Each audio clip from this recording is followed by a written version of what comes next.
Fortunately, it's a blessing to have been able to introduce these two, who are probably two of the most unique personalities in automotive, but just not in automotive. These are two men who understand people, they understand business, and when we talk about someone that's able to take a hit and keep on moving, these two men embody that, and they're gonna bring some of that energy and insight to you. So I wanna introduce to you Peter Cooper, the president of Lexus of Lehigh Valley, and Brian Benstock, Vice President of Paragon Honda. Please welcome them to the stage.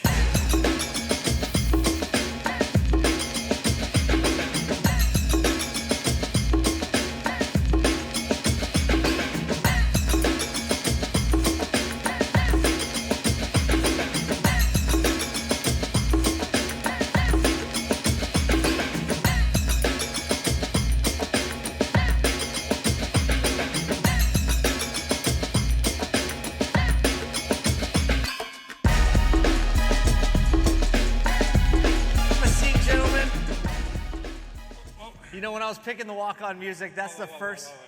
Before we do this, you know, you waited a long time for this. I waited a long time for this. So I'm thrilled to be up here. But my dear friend had a very special occasion happen to him. Use the microphone. Very special occasion this past week. And Brian turned 60. So I couldn't help but let the moment go by. You bastard. That I didn't ask everybody to join us in singing happy birthday to my dear friend Brian. Go on, Happy birthday to you. Happy birthday to you. Happy birthday, dear Brian. Happy birthday to you. All right, let's hear it. 60 years old has never looked so good. Not the first All time. right. All right, now let's get to work. We got 60 more years to get done here, so let's go. Oh, man. Okay, you always leave it to Peter to try to embarrass somebody. So, gentlemen, we have a lot to talk about, and the timer's right there. We have 29 minutes and 12 seconds to talk about it.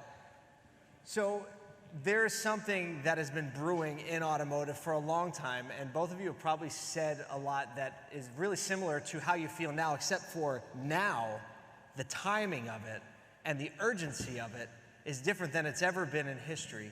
So, I'm going to let you provided some things, so I'm going to let you talk through this. The slides are there, and you can probably also see them somewhere on the back, too, on the back wall, so you can see where you're at. I'm going to let you talk through this, and then we'll discuss it afterwards. We're two old guys. We need glass. We can't see that. Can we make it bigger? Look No, at their we're good. iPhones. They have a big good. font. We need to make it bigger. The question is your dealership a liability or an asset? And you know, I think COVID has accelerated what was already happening in terms of the transition from retail to online retail. And if we take a look at the city where I come from, Manhattan, you've got more vacant retail spaces than anywhere else that I've ever seen before. And on prime retail spaces, like we're talking Madison Avenue. And many years ago, I think it was 5 years ago, I had in a presentation, I had an article that was in the New York Post that was urging retailers to get rid of their retail space before it was as useless as the items that were in the space. And I thought, this is crazy, a New Yorker talking about getting rid of your retail space. Well, between 57th Street and Madison Avenue and 72nd Street and Madison Avenue, as of today, there are 50 vacancies. This is Madison Avenue prime time real estate. And you know, this is, we all understand the economics of it. You can't afford to have that retail space to sell your widgets costing you hundreds of thousands of dollars a month. Well, guess what? We are in the retail business also. And the same market forces that are affecting retail are going to and are in fact impacting us. And we're not immune from this. Jeff Bezos, the Amazonification of the world is happening in automotive retail. And this has been happening for a long time, but it's just now been accelerated. And we're going to start to feel it. And I know right now all of us are making lots of money. Your financial statements are good. I asked the question, what the hell did you do to cause that statement to be good? It's really the market that, of course, we had the factories closed, we had lack of inventory, we had increases in demand as people said, I'm not taking mass transit, I'm not taking Uber, so there was a shift and a return. What do we do now? What do we do going forward? So to pick up on where Brian left off, I sort of look at it obviously the same. I sort of take a different approach to it. When I ask dealers, I said, do you have an asset or do you have a liability? And what do I mean by that? If you talk to most dealers and you say, average age of dealer, probably I don't know, 70, 65, 70. Brian's one of the young guys that's out there. And I say, okay, what is it that you're going to leave your family? Are you leaving them an asset or a liability? And they say, oh, well, I'm leaving them an asset. And I said, well, let me try and understand what this asset is that you're leaving them. You got an experience that 85% of the consumers hate the buying process. Now, if you add to that, the world just changed with COVID. And everybody thinks, oh man, we're making all kinds of money, it's great and it's wonderful. But God forbid somebody got hit on the way home today or was in a bad accident. What's your widow gonna do when all of that starts to go this way? Who's that person they're gonna find to run your store and adapt all of these great ideas that you've heard here and that Paul's been presenting for the last several months? Who's gonna do that? And now all of a sudden, this asset that you thought that was worth an absolute fortune doesn't exist because your widow doesn't know how to do this, or your widow's lawyer, or your kids. The question is, who is it that you're going to bring in to do this? Because really what got us here is not going to be what gets us to the future. So what's your human capital strategy?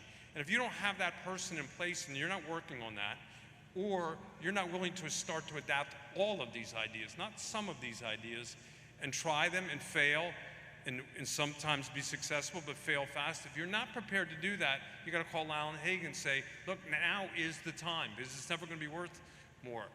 If you want to stay in, it's not you're in with just your left foot. You got to be all in. Brian has taught me more than I ever could imagine I would learn in the last 6 months. I thought I was all in. So when I was up at 4 o'clock, my mind was spinning. I didn't realize there's other guys out there doing that. And one of the greatest things that's come between us is who's your thought partners. So when Brian refers to Jeff Bezos, we're looking to adapt ideas. They're automotive. Well, guess what? Automotive is the same as it's been for the last 40 years. Hey, let me add to that. We were looking at Jeff Bezos' competition, and Bezos, what he's done with Amazon, impacting our business. How are we facing now the new competitor? The new competitor is your OEM. As OEMs are going direct to consumer, and just about every single OEM has a direct to consumer business model. What are we going to do when they use the same pierce of the corporate veil that Tesla used, right, to pierce through the franchise system and go direct to consumer? Many of the manufacturers are experimenting, and they're all moving to the electrification. Where does that leave us with our franchise agreement? What are we going to do for service in this new world, where you have you're going to need less service because of the electric cars that are coming out? They're going to require less service, and much of that service can be done online. What are we going to do with that profit center that's gone? What are we going to be doing with all the liability of the asset, of the property? You've got 10 acres, 11 acres, 12 acres. What if you don't need that, but you've still got that expense? And some of these new guys coming in, like the Tesla store, there's a Tesla store in Manhasset, Long Island, in a shopping center called the Miracle Mile, the Americana. They've got the most prime location there. They've got 2 cars on the showroom floor, and they're mobbed, right? I've got block after block on Northern Boulevard in Manhasset. I've got in Northern Boulevard in Queens. I've got another 11 acres tied up someplace else. That's a ton of money, a ton of expense that won't go away, and it's not necessary. I mean, I think these boutique designs are really where it's going to be at. So you got to look and say, hey, wait a second, what do I do with the fact that the factory talked me into a $20 million, a $30 million, a $40 million facility, and the customers don't care about that. They're going to make a decision with their right thumb, click on, click off, and have the car delivered directly to them, and you're still stuck with that expense. And in fact, you might have some margin compression going on as we return to inventory levels getting back to normal. And now here you are labored with this giant overhead that's not going to go away. Do we end up in the same position that so many retailers are ending up in right now, where the lemon's not worth the squeeze? And I think that's the question. And so when we talk about, are you in or you out, is it an asset or a liability? It's both. I think we're going to continue to see a contraction in the number of dealers. This is not a bad thing, unless you're one of the dealers being contracted out, right? We had, in 1950, almost 40,000 dealers. And as the means of distribution improved, the need for the number of outlets declined. This is being accelerated right now, as the means for distribution via pickup and delivery, home delivery, is going to reduce or eliminate the need for the 18,000 or 17,000 retail dealers that we have now. What's the difference between the auto industry, retail, and all these other retail industries that you're talking about? I don't think there's any difference. There's not. I think you know, last night I was having dinner with my wife, and I said, can you imagine ever going back to a grocery store? And she said, no. And if you think about it, a year ago, if you would have said, are you ever going to stop going to a grocery store? No, she would have been doing it forever. So human consumption has changed that quick and will continue to change. Have you heard my shopping cart story? No, why don't you tell it to me? I'll tell you the This is shopping I've cart heard story. this story. And this is pre-COVID, right? So I went to NYU and took a disruptive growth class, and we You mean you went to the bookstore then? Josh, and we had to design. We were asked. Our group was asked to redesign the shopping cart, and I sort of had this thought that I drew a square and another square and an arrow from one square to the other square, and an arrow from the other square back to it. And I told my group, I think this is the answer. And the group said, what the hell is this? I said, don't worry about it. And I handed it in to the professor. And the professor said, what the hell is this? And he turned it sideways. And I said, this is a redesign of the shopping cart. And many of the other groups in the class, they were like, you know, artists. They drew out this beautiful three-dimensional shopping cart with, you know, areas for multiple kids, hot and cold. And I had these two squares. And I said, this is a redesign of the shopping cart. The one square is your house, and the other square is the supermarket. And you order from your house, and they ship the food to you. Now, I'm not claiming responsibility or credit for creating this, but it just so happens a week after I made that discovery or that project, Jeff Bezos bought Whole Foods for $28 billion. But let's go through this. The professor looked at it and he said, that wasn't the assignment. I said, but that's the answer. Just make it easy for people to buy. And think about going to the supermarket. You go to the supermarket, what do? You grab a cart. You go in and you load the cart up. And they're strategically designed so you have to go through all the freaking aisles to get all this stuff. You load up the shopping cart, and now you go to check out. What do? You unload the shopping Take it cart all like out. a schmendrick. You unload the shopping cart, and then you step forward. What do? You Put pay. it all back in, You right? pay. Then you put it back into the shopping cart. Then what do? You go out to your car. You unload the shopping cart. Then what do? You drive home, you unload the car and put it on the shelves in your house. And I said, what if the best redesign of the shopping cart is its elimination? What if the best redesign of the sales process is its elimination? And you, without knowing that story, are telling us that your wife, because of COVID, will never go back to a supermarket again because it's not necessary.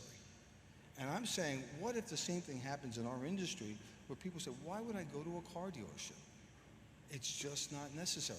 I think there are a couple of brokers here. Auto brokers have known this for some time. Just bring the car directly to the dealer. You keep the expense of the inventory, Mr. Dealer. You keep the advertising expense, Mr. Dealer. You keep the salesman expense, Mr. Dealer. I'm just going to find the customer, connect the customer to the car, and bring it to him, and take the profit portion of it, and leave you with the skinny chicken with no meat on it. So I think you touched on it, you know, for sure. You and I both know how much the process has changed, and I've been doing for 32 years pickup and delivery, and Brian's been doing pickup and delivery for the last several years on virtually everything. And it's how do we take friction points out for our consumers? And the reality of it is one of the biggest friction points that I think that we have that, you know, not a lot of people will be fond of this, but, you know, people right now are really suffering from tremendous anxiety. That's the truth. Societally. So if we add to the anxiety, okay, well now I got to go buy a car, which has never been a fun or easy experience, and add to it, okay, well now I'm going to try and do it online. And that whole stream is very, very different than the stream that Brian talked about in saying, how do I buy my groceries? And the fact of the matter is, when my wife goes online to buy groceries, she doesn't say, well, gee, I can buy Wheaties for $1 less at this other grocery store. It's no longer relevant. She just wants the ease and the convenience of it. So we've got to shift what our whole industry looks like in the experience of consumption. I just want to add to that. This is the article. I think it's the article, and it's dated 2016. Yeah, November 21. And going out of business, right? And the crazy thing is, in 2016, the economy was great, and customers, though, these retailers were going out of business. What the hell is it going on? Where's the disconnect? It's not that people are consuming less; they're consuming differently. They're consuming everything differently, and that includes transportation. So we've got to make that pivot, that shift, and say, hey, it's not that they're not consuming transportation or service, they're doing it differently. And I think that's where we run the risk of being in danger if we don't identify that. Well, I think you and I have talked about it many times. This is really ours. This is really ours to lose. If we don't recognize in our own homes everybody's consuming differently, why do we think somebody next door is going to want to consume differently? That's right. So we've really got to, look inward at our own brand and say, what is exactly that we're doing to make it easier to consume our products? And one of the things that Brian and I have talked about is you have to do, you got to conduct a brand audit, and you got to say, really, who are we? And it's critical. So in a brand audit, right? How do you differentiate yourself? And we go to the 4 E's. And many of us are leaders. We're leaders in our stores. We're leaders in our industry. And so the 4 E's, the first E is envision. What's your vision for the dealership? And if you're the dealer and you don't have a vision for your dealership, you may want to consider no longer having a dealership. The second E is, once you have that vision, to energize. How do you energize your team with your vision? Here's where we're going with this. And then the third E, the most difficult E, is to execute, to pull off that plan. And the fourth E would speak to what you were talking about before. After you've done that, exit and make room for your succession plan. I'm not there yet. I'm still working on the third E. But when you talk about your brand, you've got to differentiate yourself, right, from the others. How do you stand out amongst the other Honda dealers or other Acura dealers or other Ford dealers or Chevy dealers? Do you differentiate yourself? And is that differentiation relevant to the market? I mean, all of your salesmen can wear pink skirts. That's different, but it's not relevant. That's right. And the thing I think many of us struggle with is sustainability. I want a sustainable competitive advantage. And for me and for us, our core essence is going to be frictionless. It's aspirational, is what our core is. I want to make a frictionless transaction. Not all at once, not today, but that's what we're striving for. And our essence is going to be to simplify everything that we're doing at the dealership, whether that's being an exchange and upgrading, whether that's servicing, picking up a car 24 hours a day for the customers and making it easy. And this is McKinsey. Can I talk through this? Go ahead, bro. McKinsey slide. And this is tomorrow's newspaper that we get to look at today. And tomorrow's newspaper says, hey, you're going to have decreasing reliance to the contribution of the bottom line from your finance department, from your fixed ops, from your variable ops department, from your used car department. But where you're going to see increases is going to be in your collision center, your tires, and your fixed ops. Now, a lot of people say, yeah, no kidding. But as the electrification comes up, these profit centers become even more important, because even if it's electric, people are going to crash it. So there's going to be a continued reliance on collision centers. Even if it's electric, it's going to have 4 tires. And so you're going to need tires. And I think a lot of dealers, we've forfeited 80% of our service business to the independents. And they're all over this. So now is the time to set up your strategies. Hey, how do I get into this business? And again, collision centers is something we weren't really active in a couple of years ago. We're all over it right now. Building recon centers specifically for collision. And then you're not limited to just your own brand. Tires, we all know if you're in the tire business, you get everything up from the tire, right? You get the suspension work, the brake work, everything on top of that. So become the leader in tires, and these add incredible profit centers to the dealership. Well, I want to talk about that for a second. You talk about a brand audit, you talk about, there's almost this, the way you address that, it brings it together with operations, vision, right? So when you talk about brand, you really mean the entirety of what the company is about, right? With with kind of like an aspirational element, distillation, say, frictionless, right? But then underneath that, you're building in operational thoughts, succession thoughts, right? Trajectory, and like, people think about brands sometimes, you know, I talk about it as a feeling that people get when they see, because I look at what you're saying right now, and I'm like, well, Carvana has some of this stuff, right? They're trying to get frictionless. People trust them. They're building trust because they're Why relevant. are we letting Carvana in our backyard? They don't have a franchise. They can't manufacture used cars. We can. They don't have service and parts. We do. Because there was an opening. There was a hole in the line. We just don't do a great job with that, right? So I think your point is that the only reason Carvana exists is because of the lousy job. Absolutely. Well, disruption never really comes from inside the industry itself. It's never the incumbents. It's never the income. Why would they change anything? They have a good thing. Why sacrifice a good thing for a better thing? So speaking, we've changed our definition, right? We want to be the providers of distribution, of transportation, and all the needs around that, whenever, wherever, and however the consumers want to consume it. If they want direct to consumer, we're going to be there. Subscription, leasing, purchasing, we're going to be there. And when it comes to service, we want to make it simple, easy for people to do business with us. So along that line, oh wait, there are more slides. We'll continue down this, but we're going to put a pin in that about why are we letting that happen? And the important part about that is we are letting it happen, and my belief is that no one's positioned better to deliver an amazing experience than the local dealer, because they're in the community. They know the people. They're of the people. Well, the slide that was just up there, the clock model, we used to spend a lot of our advertising dollars in the 1 to 4. Can you put the clock slide back up, please? The 1 to 4 section of the clock, right? And that was in pre-purchase. And then there's the 4 to 8, which is in the purchase portion of it. And then the 8 to 12, which is the post-purchase. Yeah, right? do you guys have that slide still, the clock slide? So if we're going to talk through that, right? Thank you. So the 1 to 4 section of the clock is the find. Yep. Right? Find the customers. You've got to spend the money finding the customers. Then the 4 to 8 section, which is during purchase, is serve. And then the last portion of the clock is keep. We're spending less and less money on the find, on the advertising, and more of that on the purchase experience, right? The Apple Store. So I think to your very point, the experiential side, how do we take the friction out? How do we let people consume the way that they would like to consume? How do we take the friction out?